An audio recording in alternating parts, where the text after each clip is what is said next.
This is Answer Me That on Storm FM, sponsored by Bar Uno. Hello and welcome to Answer Me That on Storm FM. This week we have quite a few questions for you, including the recent controversy of Taylor Swift and why she took her music off Spotify. We have all the answers to why she did it, as well as what ancillary means, where tea comes from. If an item falls off a plane, then can you claim the property? And what actually happened to Bono's plane as part of it fell off in the sky. The premise of this show is that we answer all your questions, no matter what they are. We have more, and they are all ready to go, but we always encourage you to get in contact with us. You can email studio@stormfm.com, text Storm plus your message to 60300, or use the nifty little form on our website, stormfm.com. You can also get in contact using our Facebook page, facebook.com/stormamt. This is Answer Me That on Storm FM. Send your questions to studio@stormfm.com, facebook.com/stormamt, or text Storm plus your message to 60300. Text charge at your standard network rate.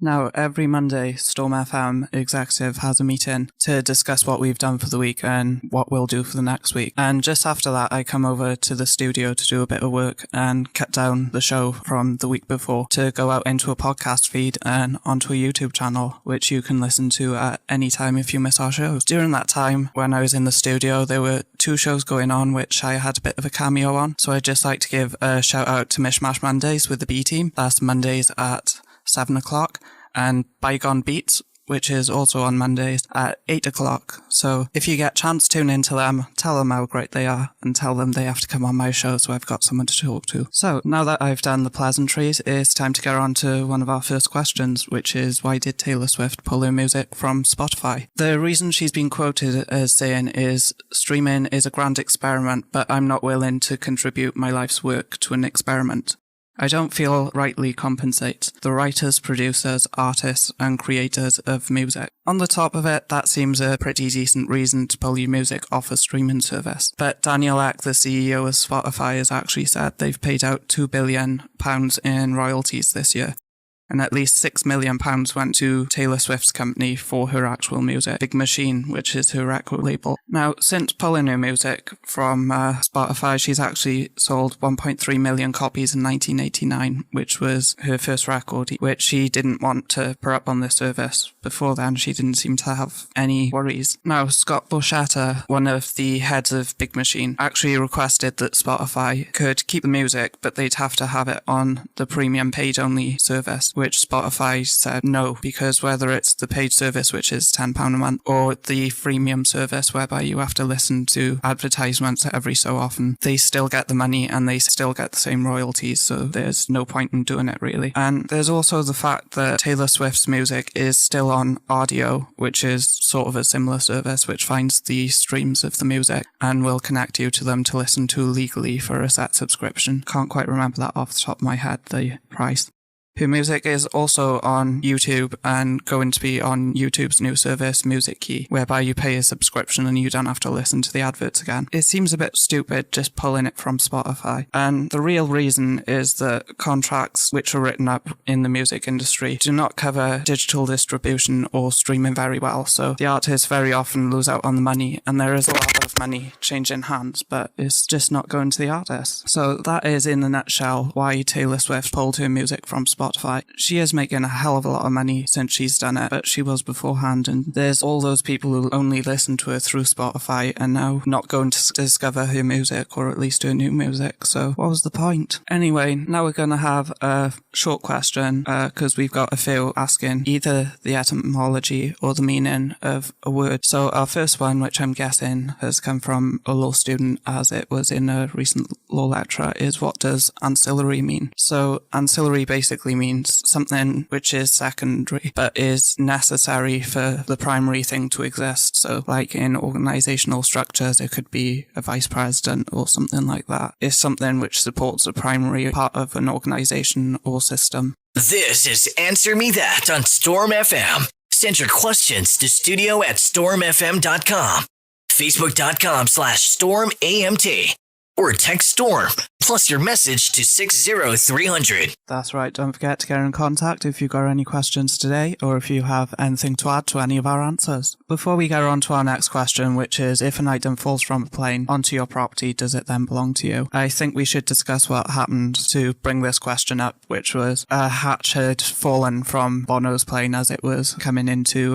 Germany. There was no real danger and it was as they were coming in for landing. But what happened was a small hatch, 80 by 100 centimeters, fell off the plane and landed near the airport on Berlin's southeast edge. It came up on another radio show, Frank Skinner on Absolute Radio, whether if something falls from the plane, does it actually then belong to you if it lands on your property? And if it doesn't, really, what should you do with it? It's quite a hard one to research because a lot of the stuff you'll research on salvage and things is more about ships and what to do if a ship is wrecked and the stuff floats up and can you go claim it and whatever. And that's a theoretically whole different legislation. So what I've managed to find is the Civil Aviation Act 1982, which says an aircraft shall be treated as if it were a vessel, so it'll be treated as if it is a boat. So if something does fall from the sky out of a plane, then you should take all reasonable steps to return it to the owner, whether that be just by calling up the airline and saying, piece of luggage has fallen into my garden, it's got your airline's tag on it, or ringing the police. It has to be reported and declared. Now, if this item is not recovered or nobody claims it within 21 days, then you are its new owner. But in short, if something falls from a plane,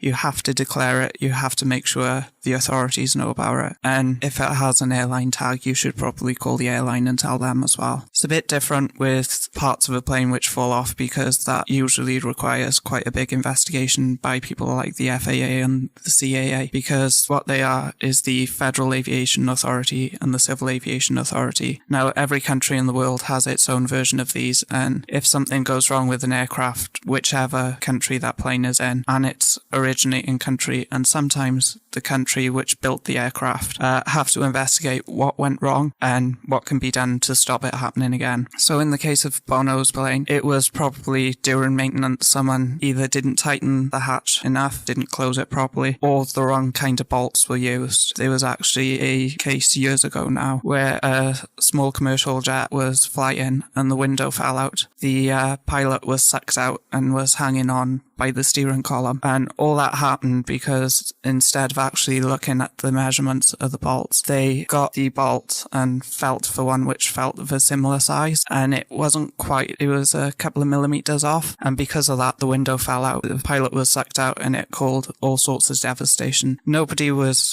critically hurt and nobody died. Luckily the pilot was held in by the cabin crew, and you can actually search to find out more about that on Aircraft Investigators if it's something which interests you. But again, back to the question, if an item falls on your property, make sure you declare it, and you have 21 days then. If it's not claimed, it reverts to you. You're listening to Answer Me That on Storm FM. Don't forget to send your questions to facebook.com/StormAMT. Now, before we get on to our short questions for this section, I want to set you up for our next section. So, we've got a question coming up, which is, how do you deal with unrequited love? Now, I have my own advice on this, but I want to hear what you think as well, because as you know, the past few weeks we've been asking you questions to try and get you more involved. So, how would you deal with unrequited love?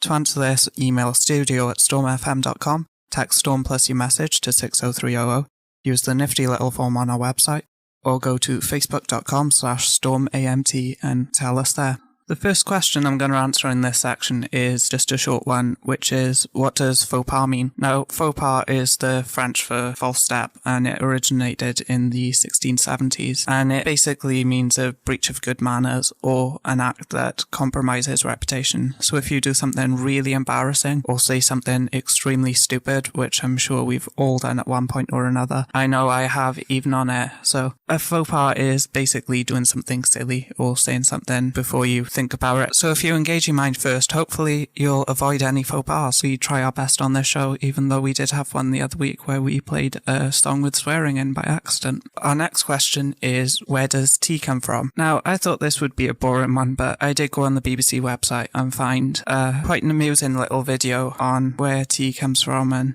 where it originates. So most British tea leaves these days don't come from places like China and things like that, places they used to or are thought to have come from mainly. They now come from places like Kenya and Uganda. There are about 5 million Kenyans working on tea plantations. So basically they go about stripping these plants of these little leaves and chucking them into a basket before they get taken, dried out and processed and sent in your little tea bags for you to wake up in the mornings. And farmers who own these plantations earn about £7,000 per annum. And in places like Kenya and Uganda, that's roughly the equivalent of what a teacher makes. So make of that what you might about how much they earn and things, but it is a decent living for something like that, over there at least. I know these days with health and safety in the Western world, we'd be demanding God knows how much, because people are overpaid in top jobs. Not being funny, just look at the banks and how they messed up. Anyway, speaking of tea, I think it's getting a bit bad now where I go into my local Nero nearly every Sunday before coming on air, and the bloke behind the counter now knows my order off by heart and just started making it today without asking me. Quite amusing, but at the same time means I drink way too much coffee. Anyway, don't forget, get in contact with us with your questions and get in contact with us with your answer, which we'll come up with next.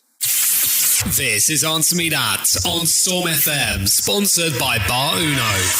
How do you deal with unrequited love? Thank you to all of our listeners who have got in contact, and there's still time to get in touch. Just email studio@stormfm.com, text Storm plus your message to 60300, use the nifty little form on our website, stormfm.com, or go to facebook.com/stormamt. Now, one of our listeners has come up with something which probably most people have thought about, which is that if you stay friends with someone who you have feelings for, it can be quite awkward, and they feel that the best way to deal with that is to try and get a bit of distance, and that will give you time to sort your head out. And also, if they do care, they are going to come and check up on you and make sure everything's all right. In my experience, that's true. If they do care, they're going to come and check on you, even if it's just as a friend. And you never know, they may develop feelings for you in the future. But unrequited love is a difficult one a lot of people struggle with. So I used to have a website here to help where people would come and email and send messages anonymously, and me and a couple of other people, because at the time I had quite a global network of people who'd help me answer these emails. And this was one which came up quite a bit, as well as how do I tell someone I like them in the first place. In my opinion, the best way to deal with it is to have an open and frank discussion, if you can, with the person who you have feelings for. So if you do have feelings for them and you can sit there and talk to them, then it's good to get a balance of talking about how they feel and how you feel and how you both think your relationship will be in the future, whether it's romantic or just as friends. So you've got a clear track in your head, and hopefully then it gets rid of the thought of maybe something will happen, maybe it won't, because that's always something people with unrequited feelings have problems with, is moving on from the will they want they feeling. And that is actually quite an issue with people who don't tell people their feelings. They're often at a stalemate with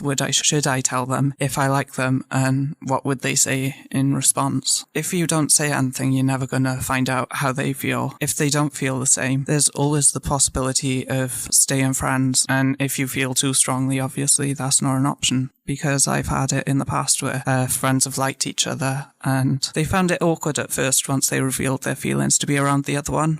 But at the same time, over time, it became a lot easier. They did end up becoming like best friends. So it is always worth having a talk if you can. If there's no way about it, it's good to get a friend outside of the situation to talk to about it. Tell them your feelings, and sometimes it's even worth them getting involved. Sometimes it makes things worse, but sometimes having that third party from an outside perspective can help put your thoughts and feelings into perspective, as well as many other people. So that's what we've got at the moment on unrequited love. Now, I could probably talk to you personally about that for hours, but given we're on the radio and nobody wants to tell their whole life story, because that would take hours and bore most listeners, we're going to move